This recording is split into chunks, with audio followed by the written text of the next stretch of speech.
Good morning everyone.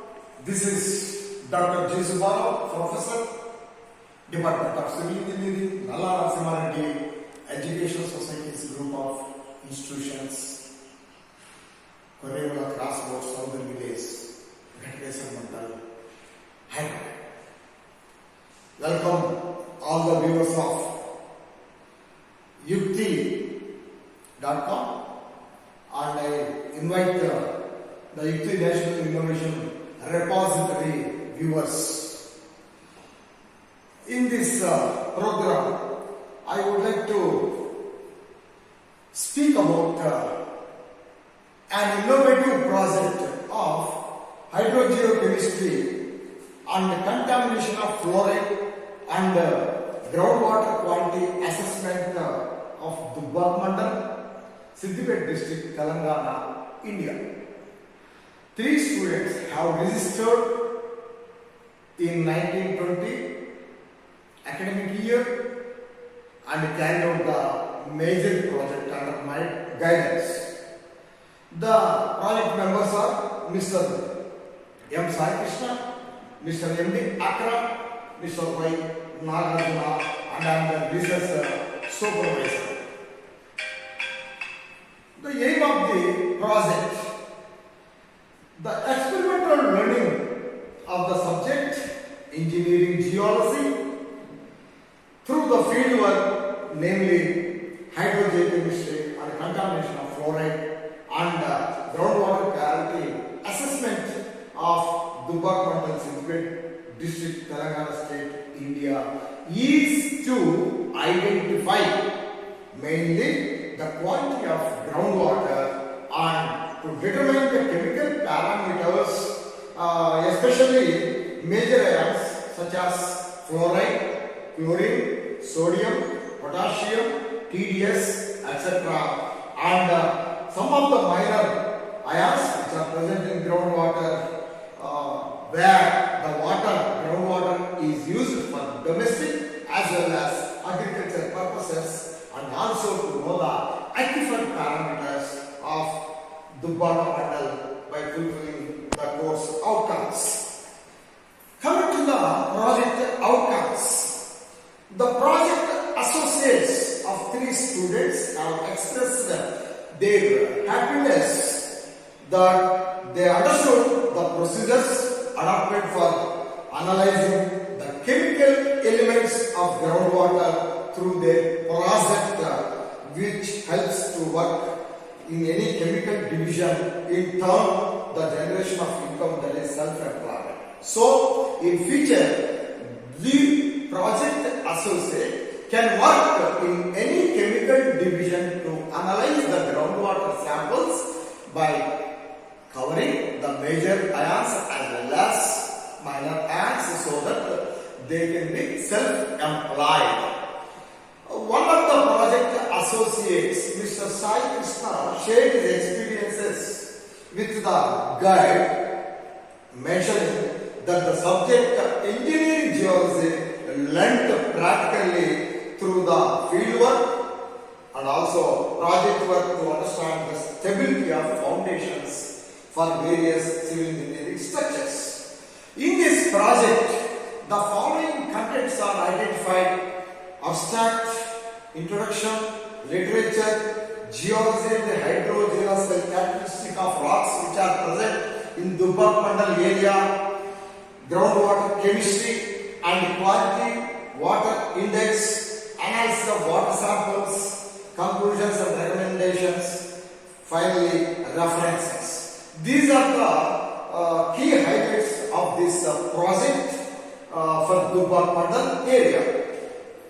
Coming to the abstract of the project, the aim and objective of the study area is to identify the quality of groundwater and to determine the chemical parameters, including both major and minor ions, as I said earlier: fluoride, chloride, nitrate, sodium, potassium, and some of the minor ions which are present in the groundwater, where groundwater is used especially for drinking as well as agricultural purposes.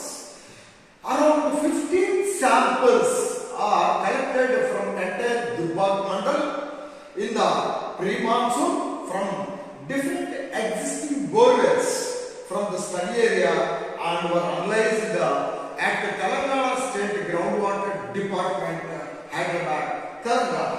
These 15 samples were analyzed with the help of Telangana State Groundwater Department. From the analytical report, it is evident that fluorine is recorded as high in some of the villages, mainly from Apparapalli where 2.74 ppm, Timmapur 1.9 ppm, Dubbak 1.81 ppm and Lachpet 1.65 ppm, which exceeds more than the prescribed ppm. So whereas nitrate is also recorded high in some of the villages, namely Apparapalli 238 ppm, Akaram 125 ppm, Timmapur 55 ppm when compared to BIS permissible limits. The groundwater in this area is highly influenced by the natural geological conditions. Groundwater suitability for domestic, industrial and irrigation purposes were examined using WHO parameters, Indian standard classification, which indicate that groundwater chemical parameters in a few sample sites exceeds the standard of permissible limits. So, some of the keywords if we see in this project are water quality, nitrate and fluoride, water quality index, water contamination, borewells, aquifers. And this is the map. The area is covered by the topo sheet, Survey of India topo sheet number E44 G12 with a scale of 1:50,000. One can see the villages of 15 which covered the entire Dubbak mandal. So this is once again we can see the villages of Siddipeta district, especially far in the Dubbak mandal. These are the villages of 15 where water samples are collected from the borewells and were analyzed at Telangana State Groundwater Department. These are the 15 villages where we focused mainly to identify the major and how they are influenced. Review of the literature. Our students, gone through the literature who worked previously on this area. And so many authors we found very recently. Shweta Tyagi et al., Manjesh Kumar and Rajesh Kumar 2013, Shiva Sharanappa et al. 2011, Sirajuddin et al. 2014, Satish Chandra et al. 2017. These are the authors who studied Dubbak mandal, and based on the literature we identified Dubbak mandal is the right area how the elements, ions are influencing the groundwater. Geology of Dubbak mandal area.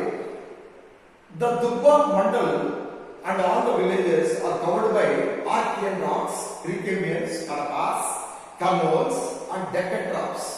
These are categorized as hard rocks from groundwater point of view, covering 85% of the state. The hard rocks are essentially massive, hard in nature and lack primary porosity. Please note that the primary porosity is lacking due to the hard rock nature. Secondary porosity is developed due to weathering and fracturing and thus forms the productive aquifer. Hydro-Geology of Dubbak mandal. The entire sediment district is covered by hard rocks and groundwater occurs in hard rocks, especially from Archeans and Deccan troughs and recent alluvial formations. Due to indiscriminate drilling of borewells, the yields have fallen drastically. Lack of recharge and even borewells become distant and even leading to failure. This is happened because of over exploitation of groundwater. If we see the analysis of water samples where the samples are analyzed at Telangana State Groundwater Department, this is the table where the groundwater samples were analyzed for 15 villages, coming to pH, specific conductivity, TDS, sodium, potassium, magnesium, carbonates, bicarbonates, chlorine, sulfides, nitrogen, fluoride, total hardness and SAR. These are the parameters which were carried out in the groundwater department. So, the total dissolved solids, the TDS, values of study area are within the permissible limits of World Health Organization, that is 500 to 2000 ppm, that is the range, and all the samples are fulfilled with the TDS.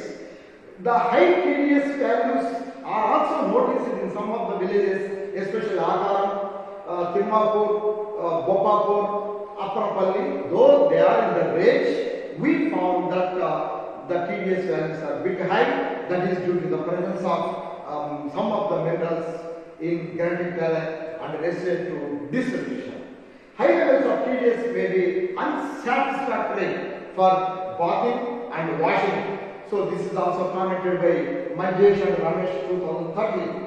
The electrical conductivity is its measure of salinity, which greatly affects the taste of the water. Electrical conductivity of water is a direct function of its total dissolved solids.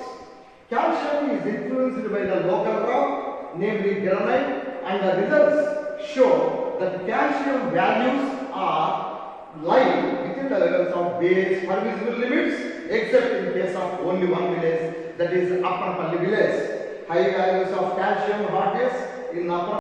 Higher concentration of fluoride in the above mentioned areas is due to the aggressive nature of infiltrating rainwater to dissolve additional fluoride ions.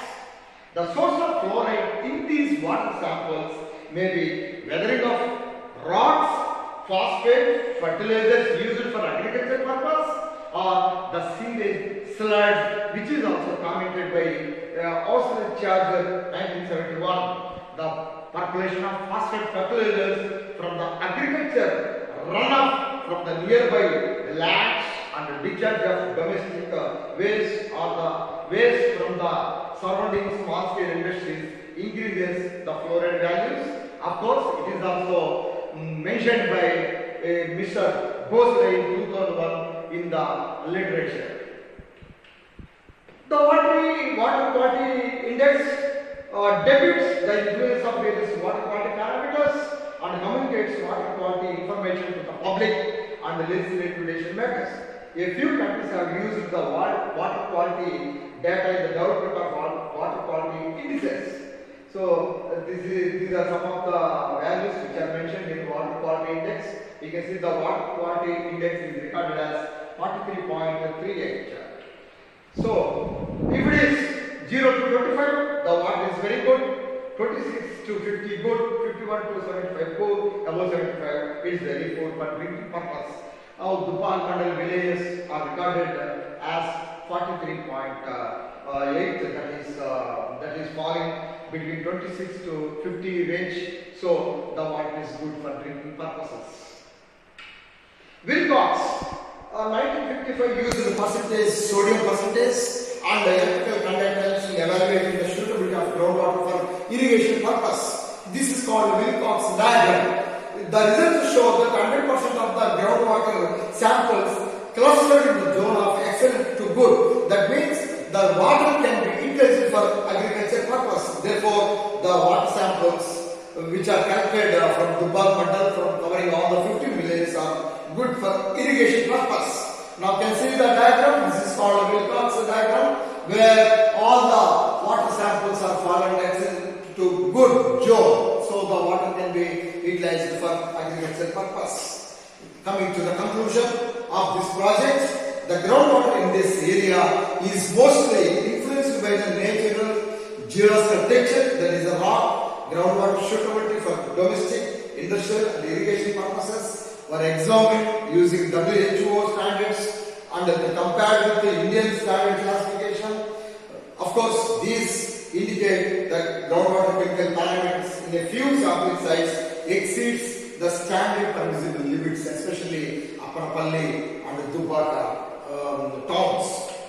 By analyzing the groundwater samples, it is opined that the groundwater is not suitable for drinking purpose, especially from Apparapalli, Timapur, Dubbak areas due to high fluoride concentration which ranges 0.64 to 2.74 ppm. That is, actual standard is 1.3 ppm. It is so high. The higher concentration of fluoride in the above mentioned areas, that means especially Apparapalli, Timapur, Dubbak areas, is due to weathering of rocks or phosphate fertilizers which are used by the farmers for the agricultural purposes. Further, the study reveals that the combined action of hydro-geochemical process like weathering, ion exchange and anthropogenic inputs are the key factors that determine the groundwater chemistry in the study area. Coming to the references, the project associates and the students of this project, referred so many literature articles and journals. Agarwal and Kumar 2021, Agarwal and Kumar 2020, AFA 1995, Gibbs 1970, and some of the journals, Sirajuddin J et al. 2014, and the specifications for drinking water, that is 2012, and Trivedi and Goyal 1996, and Wilcox 1955. This is the project of Hydro-Geochemistry of the Dubbak area. Thank you, save water. Thank you one and all.